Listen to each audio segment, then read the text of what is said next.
Welcome, everybody. Thank you for this all this audience, because I remember last time I was presented here a lecture for this audience for 10 years, I think, on the conference in Budapest, and so this is a comeback. And first of all, I want to present my authors, László, who is known, I think, in this community with his GIS and other presentations. And Péter, who is a newcomer who was at home during the COVID time and nothing to do. And then he realized that he can find a lot of new sites for this. This is not a real project, this is a hobby project, I would say, what I'm working for 30 years about. So the area which is in Hungary is not far from here, no more than 2 hours to the north by car. And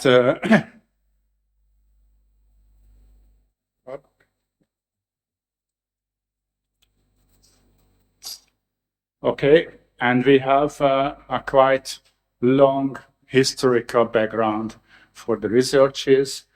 I mean, Sándor Nógrádi, who started at all in Hungary area photography for archaeological purposes. He made already in 1929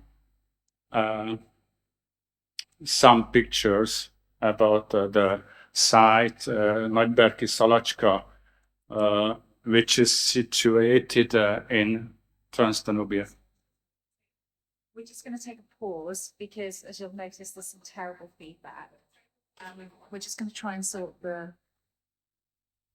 That's the speaker.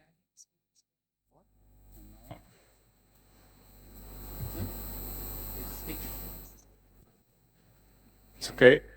We're just going to rather than walk away.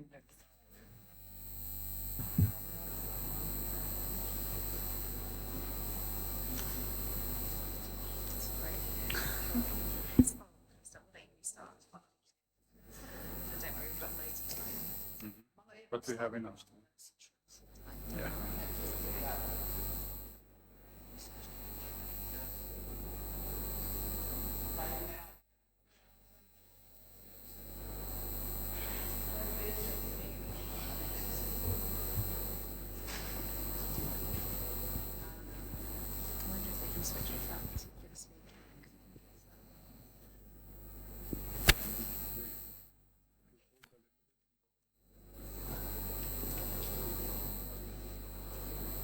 In the meantime, while we are waiting, another information for you.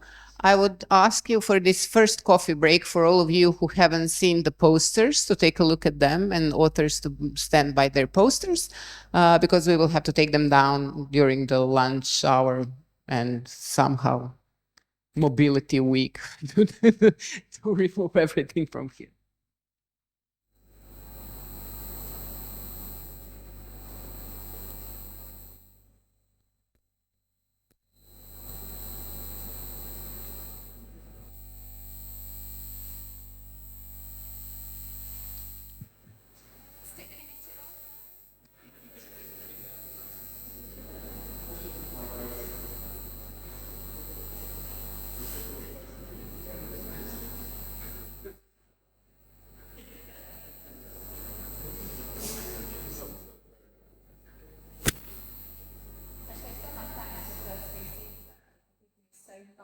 Time this morning. Take 5 minutes to sort the technology without interrupting coffee. So, thank you very much. I really appreciate it.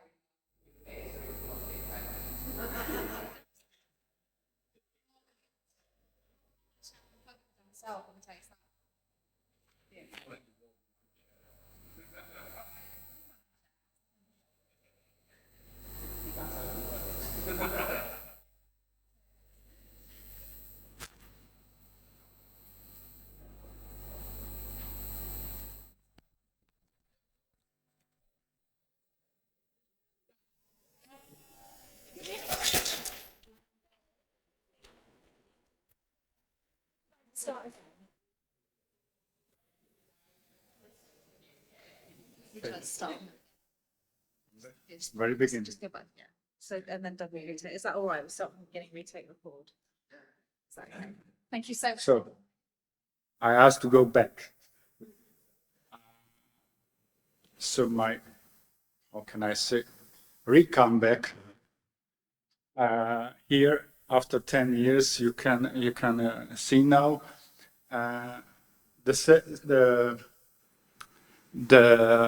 region is situated not far from here, 2 kilometers by car to the north in Hungary. And one of the most important sites here, very close to Croatia, this is Nagyberki Szalacska, which was photographed almost for 100 years ago. These are glass negatives made by Sándor Nógrádi, who was a cartographer, but interested on archaeology at all, and he realized that these are archaeological sites. And the next huge step was made by Ivan Kuzma in the region, as far as I know, who started already in 1988 his first flights to find burial mounds in northwestern Slovakia. In Hungary, we have some very interesting archival orthophotos from the age of the Cold War era. One of them you can see here on the border zone or borderline of Austria and Hungary in Felső-Csatár-Sándorf, with a lot of quite well-shown burial mounds, including this big one, just on the border zone between Hungary and Austria. So the next step was more or less the French-Hungarian cooperation in 1993, led by René Gauguin, the famous pioneer of aerial archaeology at all, who was my teacher in aerial archaeology. And one of the very first photos that he made in Hungary on this first campaign, it was made in Százhalombatta, which is absolutely in 5 minutes to fly from the Budapest airfields. So the very first aerial archaeological site, as you can see already here, he found a plugged burial mound, and a small collection of this new identified sites you can see here already from the late 90s, which was a so-called pioneer epoch for aerial archaeology in Hungary and in the neighboring countries as well at all. Just take a look, a small look, what we can see if we are looking for burial mounds, because it is quite important to understand the real situation with these archaeological features. One of them, which is very important, that obviously you can see somehow the discoloration, and also the circular ditch. The circular ditch, which is not always presented, not in every case, but most of the cases of the burial mounds, we have circular ditches. And so these two features together are always good argument for an interpretation of these crop marks as burial mounds. And sometimes you can see, or we can see also the burial chambers, but it is not always visible, I would say very rare. The burial chambers are very rare on the area photos. And here you can see some more detail. This is the same burial mounds, one of my first area photos of ever. And here you can see the discoloration, which is the mound itself and the circular ditch. The circular ditch in Hungary in a normal form about 6 meters wide, 2.5 meters deep, and the diameter range about 42 to 20 meters. So it's different. It could be very different. And another interesting observation in case of burial mounds that we can find not only as crop marks, but as soil marks and as wet marks as well. Here you can see very good soil marks from the mound itself and the wet marks of the circular ditches on the same side. I have to say that Százhalombatta was my study area to understand how it is working with burial mounds on a site which is quite well known in archaeological literature. Also, we have chance to find them during the early crop mark period season, as you can see on these pictures. And this is the good chance to find them on Google Earth imagery. And luckily we have, in this case, very close to each other, the two images, so you can see a little bit the differences between ground resolution, etc., spectral resolution, etc. I don't want to go in the technical details. And we have also good examples from earth for the burial chamber itself. This is alfalfa or lucerne. I hope you know this plant in English. So this is one of the best preserved burial chamber what we can see on this mostly plugged area of the Százhalombatta tumulus or burial mound cemetery. So going further, shoot to another site on the Danube, where you can see not only the circular ditch, but the elevated part of the mound itself.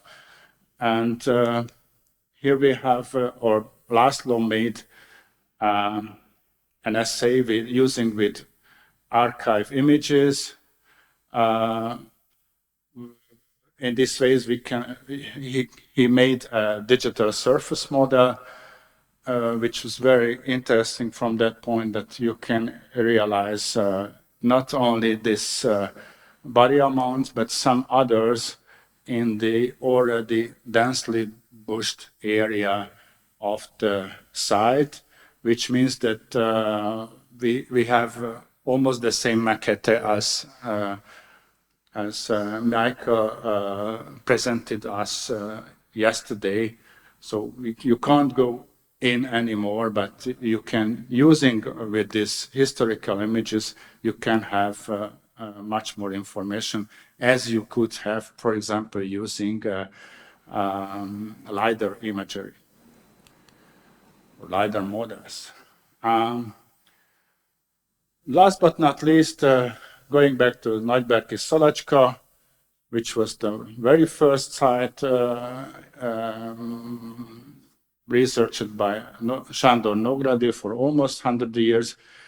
On the top picture, you can see the burial mounds with elevated structure, and the same situation is on the bottom picture, which is interesting from that point of view, that the discoloration is exactly on that burial mound which has this elevated part. not the other one, just the elevated burial mountain. They are still they have still the mound itself no more than, I think, 1.5 meter high.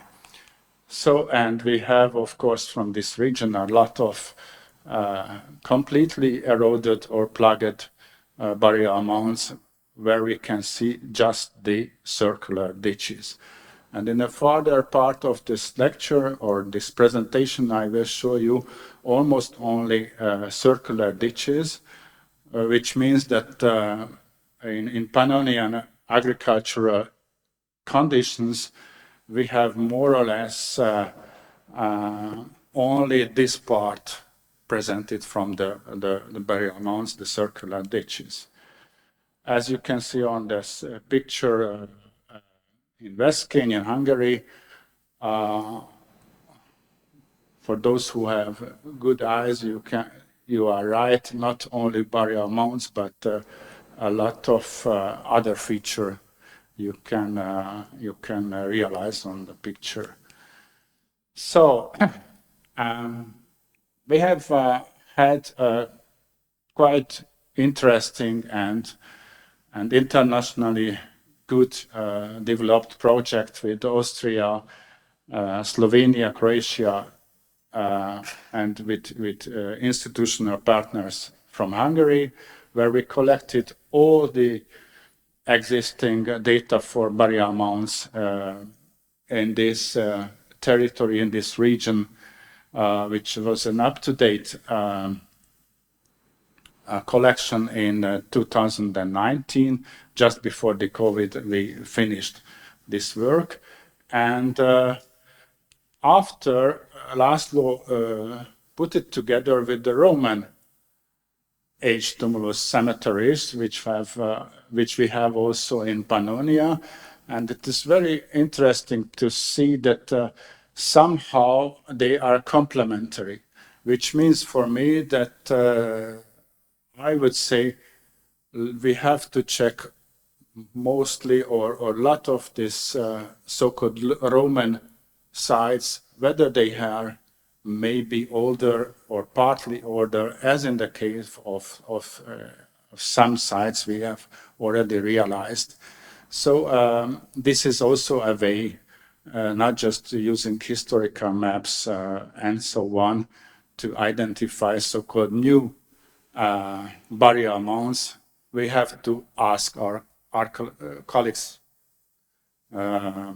to identify for early Iron Age burial mounds. So this year I found a totally unknown site in Bakony-Szent-Iván, which is on the picture now, on 4 platforms. One of them is a conventional, traditional aerial archaeological photo. The second one on the top of the right, this is a UAV or drone image. On the left bottom, you can see the so-called land parcel information system. I don't know whether in this audience is enough known this system, which is developed by the European Union, and which is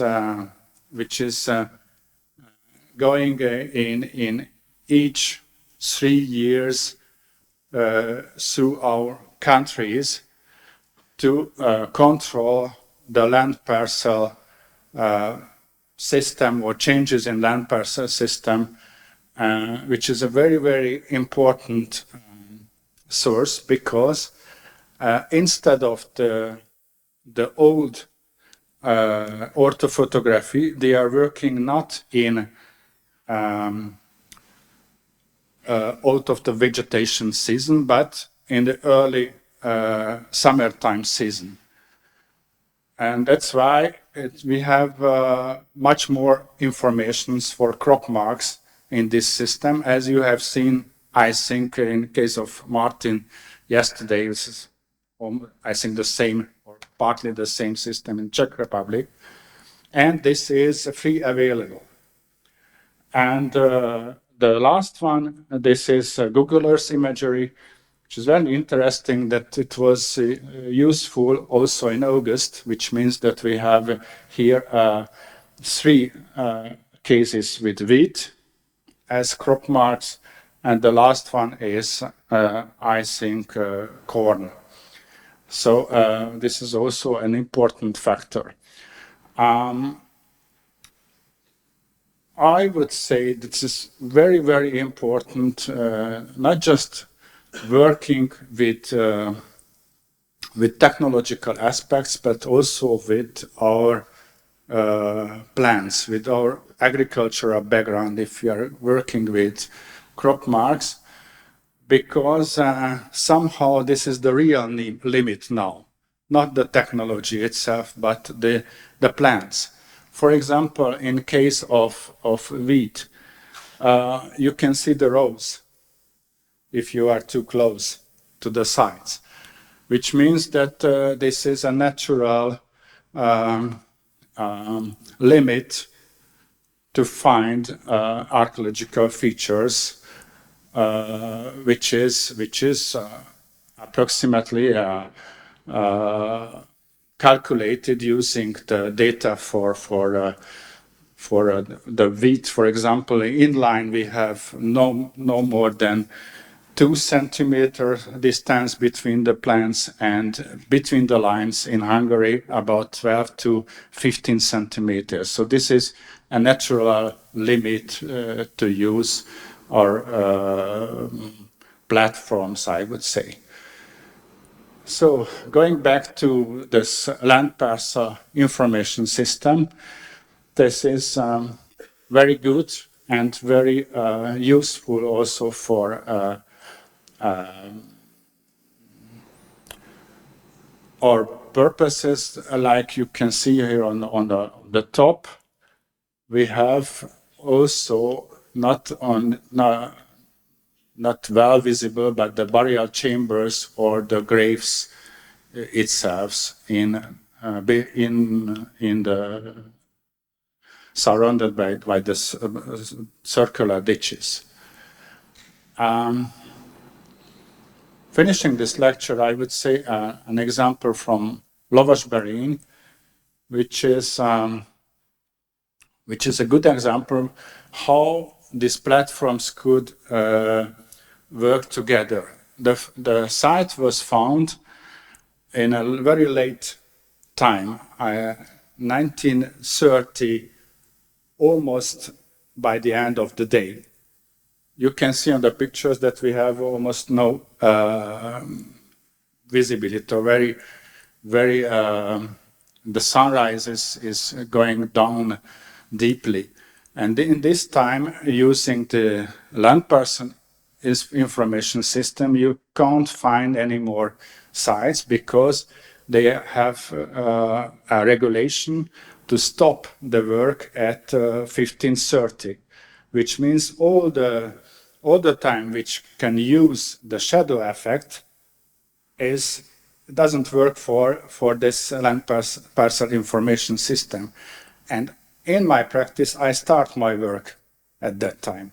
So this is completely complementary, or worse, I hope you understand the situation. This was the case in Lovasberén, that I found the site with this very late time, and then realized that, we have these sites very well shown on the pictures of the orthophotography, what they have made, but using only the discoloration, not the shadow effect. And we have repeatedly made flights, and summing up, we have made also geophysical prospection, which is not the best one because this is a draft form, and you can see finally the burial ditches from the various sources, like traditional aerial archaeology, orthophotography, and geophysics. And all these are complementary. Sometimes you have overlaps, but all these are complementary. And we have realized the same in the case of Százhalombatta, where we have a lot of pictures in the last 25 years, but more than 80% of the total collection of burial mounds, which nowadays we have 370 completely. These are the data are coming from geophysical prospection. And if we are lucky to have this lot of data from different sources, geophysical prospection respectively, we have to applaud for those people always who started to find these sites, like István Gersi, who was the first photographer of this site in Százhalombatta. So thank you very much for your attention.